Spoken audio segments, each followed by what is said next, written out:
पुरुषै निर्भीः शयाने तैलकयम् दस्युग्रस्तविनङ्क्षति अधर्मश्च समध शयाने तैलकयम् दस्युग्रस्तविनङ्क्षति अधर्मश्च समधत ललुपै व्यङ्कुशै निर्भीः शयाने तैलकयम् दस्युग्रस्तविनङ्क्षति। शब्दार्थ अधर्म अधर्म च एवं समेधेत विस्तार लाभ करबे ललुपई अर्थ लालसा ব্যঙ্কুশই অনিয়ন্ত্রিত নির্ভীহি মানুষদের দ্বারা শয়ানে তৈ আপনি যখন বিশ্রামের জন্য শয়ন করেন লোকঃ পৃথিবী অয়ম এই দস্যু দুর্বৃত্তদের দ্বারা গ্রস্ত আক্রান্ত বিনংসতি বিনষ্ট হয়ে যাবে। অনুবাদ, আপনি যদি পৃথিবীর পরিস্থিতির চিন্তা ত্যাগ করেন তাহলে অধর্মের বিস্তার হবে, কেননা তখন ধন লোলুপ মানুষদের বাধা দেওয়ার মতো কেউ থাকবে না। তখন সেই সমস্ত দুর্বৃত্তরা আক্রমণ করবে এবং এই বিশ্ব বিনষ্ট হয়ে যাবে। একবার সকলে আপনারা কৃপা করে বলবেন আমার সাথে সাথে, আপনি যদি পৃথিবীর পরিস্থিতির চিন্তা ত্যাগ করেন তাহলে অধর্মের বিস্তার হবে, কেননা তখন ধন লোলুপ মানুষদের বাধা দেওয়ার মতো কেউ থাকবে না। তখন সেই সমস্ত দুর্বৃত্তেরা আক্রমণ করবে এবং এই বিশ্ব বিনষ্ট হয়ে যাবে। তাৎপর্য শিল প্রভুপাদ কি তাৎপর্য, জয় শিল প্রভুপাদ কি। যেহেতু চতুর্বর্ণ এবং চতুরাশ্রমের বিজ্ঞানসম্মত বিভাগ আজ লুপ্ত হয়ে যাচ্ছে, তাই সারা বিশ্ব এখন দুর্বৃত্তদের দ্বারা শাসিত হচ্ছে, যাদের ধর্ম, রাজনীতি অথবা সমাজ ব্যবস্থা সম্বন্ধে কোনো শিক্ষা নেই। তার ফলে এক শোচনীয় অবস্থার সৃষ্টি হয়েছে। বর্ণাশ্রম ব্যবস্থায় বিভিন্ন বর্ণের এবং আশ্রমের জন্য যথাযথ শিক্ষার ব্যবস্থা রয়েছে, যেমন আধুনিক যুগে ইঞ্জিনিয়ার, ডাক্তার এবং ইলেকট্রিশিয়ানদের প্রয়োজন রয়েছে এবং বিভিন্ন বৈজ্ঞানিক সংস্থা এবং বিদ্যালয়ে তাদের যথাযথভাবে শিক্ষা দেওয়ার ব্যবস্থা রয়েছে। তেমনি পুরাকালে উচ্চ বর্ণের মানুষদের যথা বুদ্ধিমান শ্রেণী যেমন ব্রাহ্মণ, শাসক শ্রেণী ক্ষত্রিয় এবং ব্যবসায়ী শ্রেণী হচ্ছে বৈশ্য, তাদের বর্ণের অনুকূল শিক্ষা দান করা হতো। ভগবদ্গীতায় ব্রাহ্মণ, ক্ষত্রিয়, বৈশ্য এবং শূদ্রের কর্তব্য সম্বন্ধে বর্ণনা করা হয়েছে। যখন এই প্রকার শিক্ষা ব্যবস্থা থাকে না, তখন মানুষ দাবি করে যে যেহেতু তার ব্রাহ্মণ অথবা ক্ষত্রিয় পরিবারে জন্ম হয়েছে, তাই সে ব্রাহ্মণ অথবা ক্ষত্রিয়, যদিও সে প্রকৃতপক্ষে শূদ্রের ধর্ম আচরণ করছে। এই প্রকার অসঙ্গত দাবির ফলে বিজ্ঞানসম্মত মূল বর্ণাশ্রম প্রথা সম্পূর্ণরূপে বিকৃত হয়ে জাতি প্রথায় পরিণত হয়েছে। তাই আজ মানব সমাজের এই দুরবস্থা এবং সেখানে না আছে শান্তি, না আছে সমৃদ্ধি। এখানে স্পষ্টভাবে উল্লেখ করা হয়েছে যে শক্তিশালী রাজার সতর্ক শাসন ব্যবস্থা না থাকলে অসৎ এবং অযোগ্য মানুষেরা সমাজে উচ্চ পদ দাবি করবে এবং তার ফলে সমাজ ব্যবস্থা বিনষ্ট হয়ে যাবে। এখানেই শিল প্রভুপাদকে তাৎপর্য সমাপ্ত। জয় শিল প্রভুপাদ কি। তো খুব সুন্দর তাৎপর্য প্রভুপাদ দিয়েছে। তো আমরা আজ অনেক দিন থেকে এই ভাগবত শ্রবণ করছি, কিন্তু আমাদের এখানে যদিও হয় না, আমরা টিভিতে শ্রবণ করি। তো আপনারা বৈষ্ণববৃন্দ কাছে বিশেষ প্রার্থনা করব, ভাগবত কথা বলার আগে আপনারা আমাকে বিশেষ করে কৃপা আশীর্বাদ করবেন। আপনাদের কাছে কৃপা মানে ভিক্ষা প্রার্থনা করছি। আপনারা আমাকে আমি যেমন শক্তি লাভ করি আমি আপনাকে ভাগবত কথা বলার জন্য वाञ्छाकल्पतरुभ्यश्च कृपा सिन्धुभ्येव च पतितानां पावनेभ्यो वैष्णवेभ्यो नमो नमः।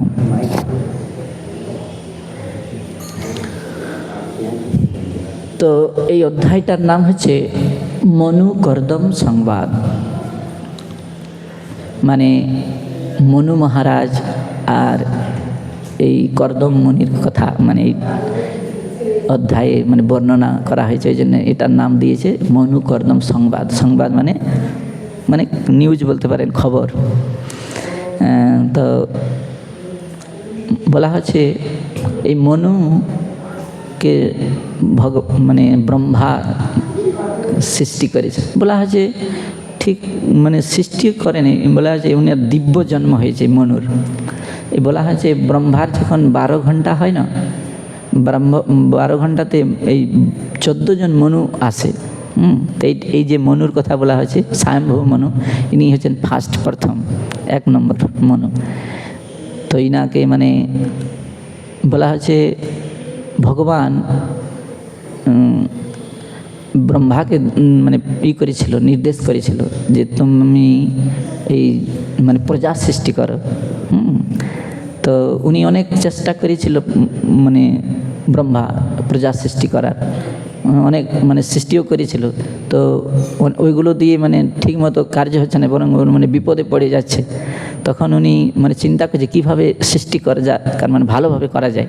তো এই চিন্তা করতে করতেই এই মনুর এই স্বয়ম্ভু মনু আর শতরূপার মানে তারা আবির্ভূত হয়েছিল, মানে তাদের জন্মটা মানে দিব্য। তো তখন ওরা কি করে এই সৃষ্টি কার্য শুরু করে এই শতরূপা আর মনু। তো ওনাদের 5টা সন্তান ছিল, দুটো পুত্র সন্তান আর 3টা কন্যা সন্তান। তো 2টো পুত্র সন্তান হচ্ছে উত্তানপাদ এবং প্রিয়ব্রত, এই 2জন, আর 3জন কন্যা সন্তান আকুতি, প্রসূতি আর দেবহূতি। আর দেবহূতির কথাই এখানে আলোচনা হচ্ছে। তো আর মনু কীভাবে দেবহূতির সাথে কর্দম মুনির মানে তাদের 2জনের মানে কী হবে, কীভাবে মিলন হবে, সেটা এখানে মানে বর্ণনা করা হয়েছে এই অধ্যায়ে। তো বলা হচ্ছে এই যখন এখানে একটা কথা লিখেছে প্রভুপাদ যে আপনি যদি পৃথিবীর পরিস্থিতি মানে মনু যখন ওনার কাছে এসেছে কর্দম, বলা হচ্ছে কর্দম মুনি 10,000 বছর তপস্যা করেছিল। মানে ব্রহ্মা তাকে নির্দেশ করে যে তুমি প্রজা সৃষ্টি করো। তো বলা হয়েছে কিছু যদি আমরা সৃষ্টি করতে চাই তো কিছু তো তপস্যা করতে হবে, তপস্যা করা লাগে। বলা হচ্ছে একজন ভালো যদি কেউ সংসারী হতে চায় তাও তপস্যা করার দরকার আছে। মানে কেউ যদি ভালো স্টুডেন্ট হতে চায় তাও মানে তপস্যা করতে হবে। বলা হচ্ছে ভালো স্টুডেন্ট হতে গেলে 12 থেকে 14 ঘন্টা প্রত্যেক দিন পড়াশোনা করতে হবে, এই জড় জাগতিক। ভালো যদি কেউ রিক্সাওয়ালা হয় তো তাকেও মানে অনেক পরিশ্রম করতে হবে ভালো হতে গেলে। তো বলা হচ্ছে সব জায়গাতেই তপস্যা করতে হবে, কিন্তু এই কলিযুগে আমরা এই বর্তমান যুগে দেখি মানে তপস্যা করতে কেউ চায় না। আর বলা হয় যে তপস্যা করে না বলেই এই জগতে কী হচ্ছে মানে ঠিকমতো হয়তো কেউ যদি সংসারই হতে চায় ঠিকমতো সে সংসার জীবনযাপন করতে পারছে না, মানে আদর্শ গৃহস্থ হতে পারছে না। বলা যে 2 রকমের গৃহস্থ আছে, একজন আদর্শ গৃহস্থ আর মানে যারা এই বলা হয় যে কী বলবো মানে ঠিকমতো জীবনযাপন করে না, তারা গৃহমেধি বলা হয়, গৃহমেধি। তো গৃহমেধি কেন ওরাকে বলছে, মানে ওরা ওই তপস্যা করতে চায় না, ওই জন্য গৃহমেধি ওরা। তো ওই জন্যে ব্রহ্মার নির্দেশ ছিল তারকে তুমি, তো বলা হচ্ছে এত সুন্দর উনি তপস্যা করেছে 10,000 বছর। 10,000 বছর তপস্যা করায় মানে খুব খুশি হয়েছে ভগবান। ভগবান খুশি হওয়াতে মানে স্বয়ং বিষ্ণু তার কাছে চলে এসেছে, আবির্ভূত হয়ে গেছে। তো আবির্ভূত হওয়াতে মানে তাদের মধ্যে অনেক কথোপকথন হয় আর অনেক প্রার্থনা করে এই কর্দম মুনি ভগবানের কাছে। তো তিনি বলেছে যে আমি তো আপনার যে তপস্যা করলাম তা আমি একটা মানে বিবাহ করতে চাই, মানে ভগবানের কাছে বলেছে। তো মানে বলা আছে ভগবান তো সবই জানে, ভগবান হচ্ছে অন্তর্যামী, প্রত্যেকটা জীবের হৃদয়ে পরমাত্মা রূপে আত্মা রূপে রয়েছে। আর ভগবানকে বলা হয় অনুমন্তা আর অনুদ্রষ্টা। মানে আমরা মানে আমরা যদি প্রকাশ্যে কিছু না বলি, ভগবান তো জানে। আমরা যা যা চিন্তা করব সব ভগবান একদিন আমাদের কি করবে, মানে অনুমোদন করবে, মানে আমরা যা যা চাই। আর অনুদ্রষ্টা মানে আমরা হয়তো কোনো কিছু গোপনে বা বাথরুমের মধ্যে কিছু করলাম, তো সেটাও ভগবান দেখছে কি, মানে এমন নয় যে আমি হয়তো ফাঁকি দিব, এরকম মানে ফাঁকি দেওয়া যাবে না। বলা হচ্ছে ভগবানের অনেক সিসি ক্যামেরা লাগানো আছে, মানে ধরা পড়বে। হ্যাঁ, তো ওই জন্যে উনি যখন চায় যে আমি একজন মানে ভালো মানে উপযুক্ত মানে মানে যেমন স্ত্রী আমার দরকার, মানে আমি যদি মানে করতে চাই, মানে গৃহস্থ হতে চাই, তো একজন ভালো সুন্দরী মানে কি বলবো মানে স্ত্রী মানে কন্যার দরকার আছে। তো ভগবান বলছে ঠিক আছে, আমি তোমার জন্য সব ব্যবস্থা করে রেখেছি। হ্যাঁ, এই যে সমস্ত গ্রহলোকের মানে একজন খুব বড় রাজা, তার নাম হচ্ছে স্বয়ম্ভু মনু, তার একজন কন্যা আছে এই দেবহূতি। এই দেবহূতি মানে কে বিবাহ দেওয়ার জন্যে ওনার মা বাবা তোমার কাছে শীঘ্রই আসবে, মানে বলেছে একটা কথা যে পরশু আসবে, মানে একদিন বাদেই। পরশু কথাটা উল্লেখ করেছে। তো ওনারা এসেছিল, ওনার স্বামী স্ত্রী দুজনেই এই কর্দম মুনির আশ্রমে। তো বলা হচ্ছে কর্দম মুনির আশ্রমটা বলা হচ্ছে ওই তাল পাতা দিয়ে তৈরি ছিল, খড়টড় দিয়ে। আর রাজার মানে কন্যাকে নিয়ে আসছে তার সাথে বিবাহ দেওয়ার জন্য। বলা হচ্ছে আমাদের এখন আধুনিক যুগে দেখি মানে যারা হয়তো একটু ধনবান ব্যক্তি, তারা মানে কীরকম মানে পাত্র খুঁজে বেড়ায়, ভালো মানে হয়তো ভালো চাকরি টাকরি করে, অনেক টাকা পয়সা আছে, বড় বড় বিল্ডিং আছে, তাদের সাথে বিবাহ দিতে চায়। কিন্তু এখানে স্বয়ম্ভু মনু কী করছে, ওই তাল পাতার একটা কুড়ে ঘর আছে, তার সঙ্গে বিবাহ দেওয়ার জন্য নিয়ে আসে। আবার বলা হচ্ছে এই দেবহূতি মাতা খুব সুন্দরী দেখতে, অনেক গুণবতী। বলা হচ্ছে এই একবার এই দেবহূতি মাতা মানে যখন ছোট্ট বয়স ছিল, বাল লীলা, তখন ওই প্রায় 8-10 বছর বয়স। তো দেখবেন অনেক সময় ছেলেমেয়েরা কী করে, খেলা করে বল নিয়ে।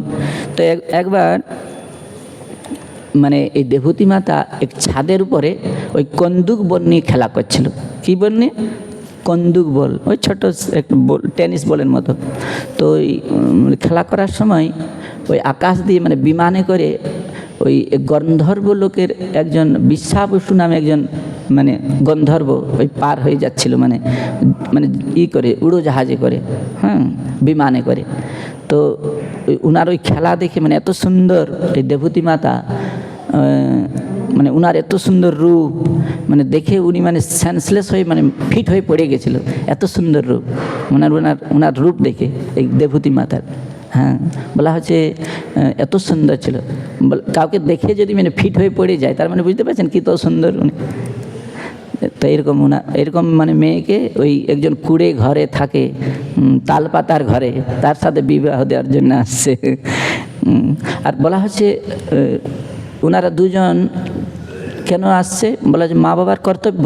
বলা হচ্ছে সন্তান মানে যারা কন্যা সন্তান রয়েছে তাদের উপযুক্ত পাত্রের সাথে বিবাহ দেওয়া। বলা হচ্ছে অনেক সময় আধুনিক যুগে কি হয়, মানে যারা মানে স্ত্রী মানুষ, বলা হচ্ছে প্রভুপাদ বলেছে অনেক জায়গাতে যে ওনাদের বুদ্ধিটা অল্প বুদ্ধি সম্পন্ন হয়, ওনারা ঠিকমতো চয়েস করতে পারে না। কিন্তু আধুনিক যুগে দেখি আমরা ওই মেয়েরাই মানে নিজেই মানে তারা কি বলবো মানে চয়েস করে। তো এই জন্য কী হয়, তারা বিপদে পড়ে।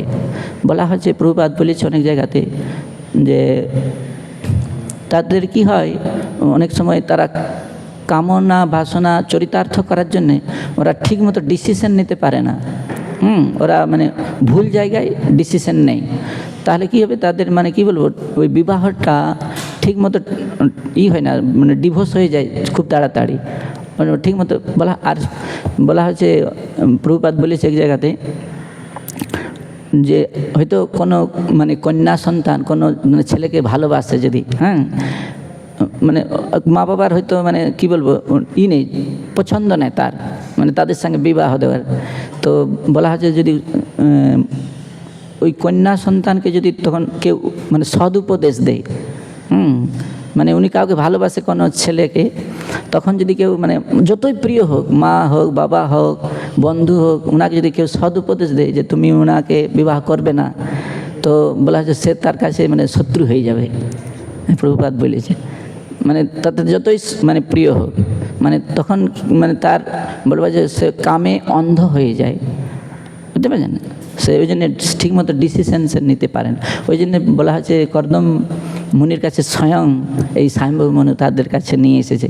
আর বলা হচ্ছে এটা যদিও ওনাদের আগে থেকে পূর্ব থেকে নির্ধারিত হয়েছিল, এর ভগবানের ওদের মানে এই রয়েছে, হাত রয়েছে, কিন্তু এখান থেকে শিক্ষা মানে এই আমাদের আধুনিক যুগের মানুষের জন্য কিভাবে একটা কন্যা সন্তানকে উপযুক্ত পাত্রের সাথে মানে এই বিবাহ দেওয়া যায়, মানে এটা একটা শিক্ষা দেওয়ার জন্যে এই মানে ভাগবতের এইসবের জন্যেই তো এইসব লীলাগুলো দেওয়া হয়েছে, যাতে এই মানুষ এই আধুনিক যুগের মানুষ জানতে পারে প্রকৃত কিভাবে মানে বলা হচ্ছে সংসারটা তো কোনো সাধারণ না, এই বলা হচ্ছে আর সংসার হবে কীরকম মানে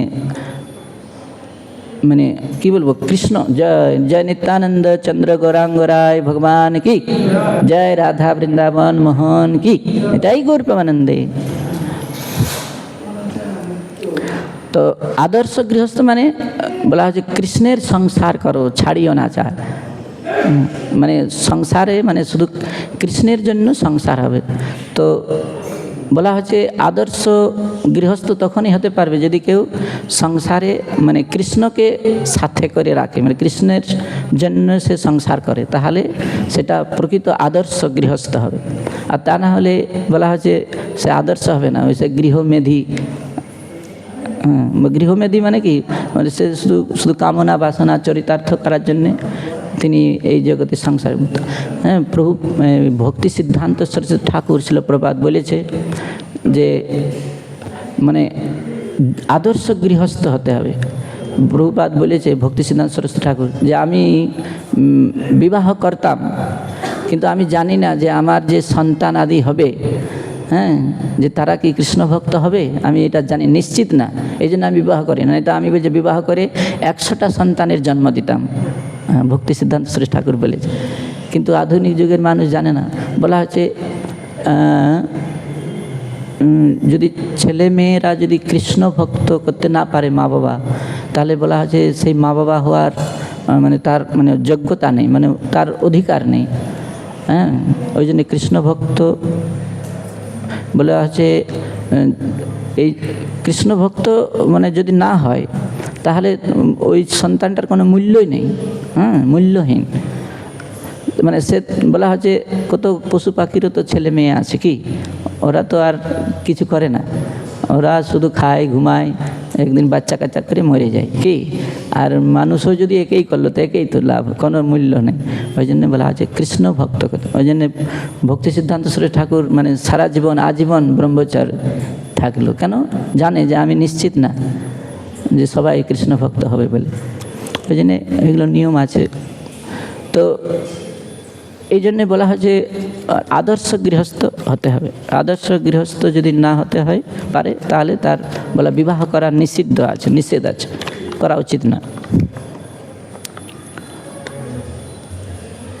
আর আরও এই বলা হচ্ছে আমাদের এই সমাজে দেবহূতি মাতা মানে একটা আদর্শ চরিত্রের মানে কি বলবো